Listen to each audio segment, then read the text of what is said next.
Une poursuite d'1,5 million contre la DPJ Mauricie Centre du Québec. La Direction de la protection de la jeunesse, DPJ, de la Mauricie Centre du Québec fait face à une poursuite civile d'1,5 million intentée par un parent qui estime avoir été lésé par l'organisation. Le parent réclame 1 million en dommages punitifs, 165 000 pour des pertes de salaire, des frais d'avocat et de psychologue. La poursuite réclame également 400 000 en dommages moraux pour la perte de relations avec les enfants et le traitement dont le parent a été victime. Le parent n'a pas vu ses enfants depuis décembre 2024. La poursuite allègue que la DPJ, Direction de la protection de la jeunesse, a fait preuve de négligence grossière.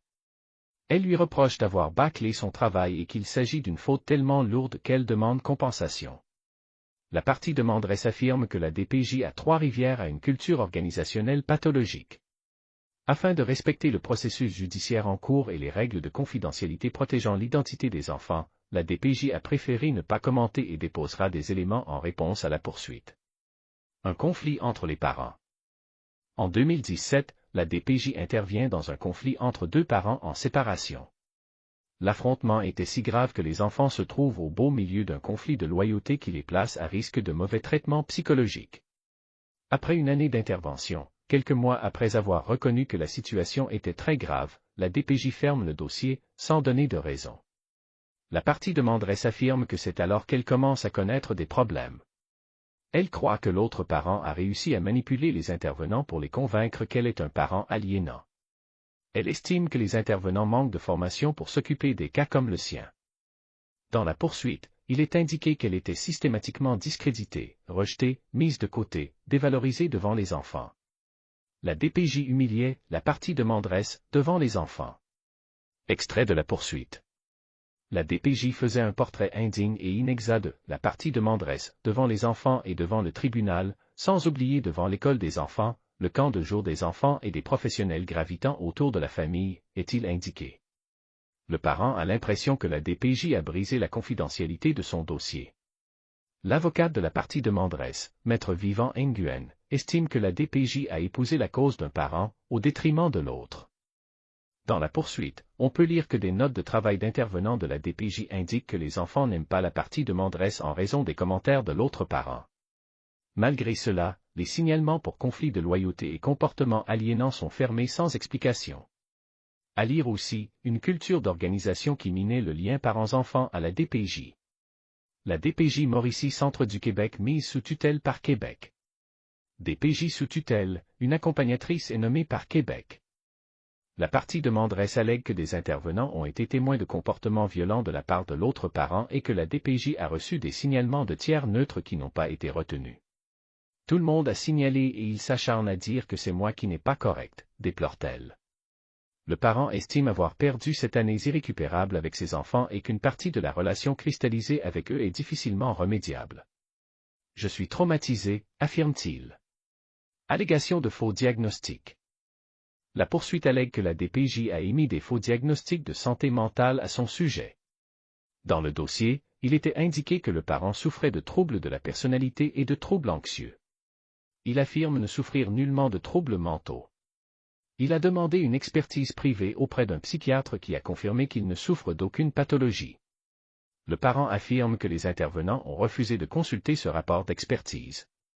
Le fait de conserver des informations mensongères dans le dossier a influencé le tribunal, croit la poursuite.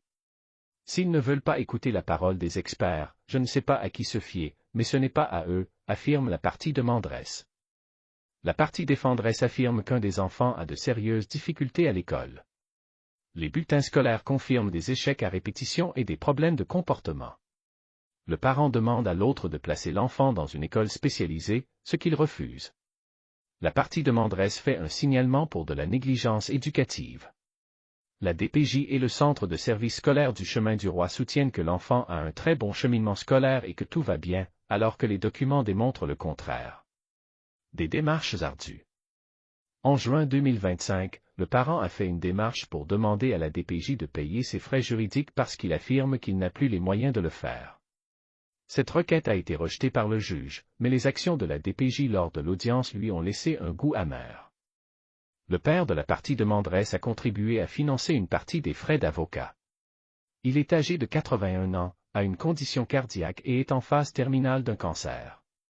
Dans le but de confirmer cette information devant la cour tout en ménageant l'homme âgé, l'avocate a produit un document notarié dans lequel le père reconnaît que son enfant a une dette envers lui.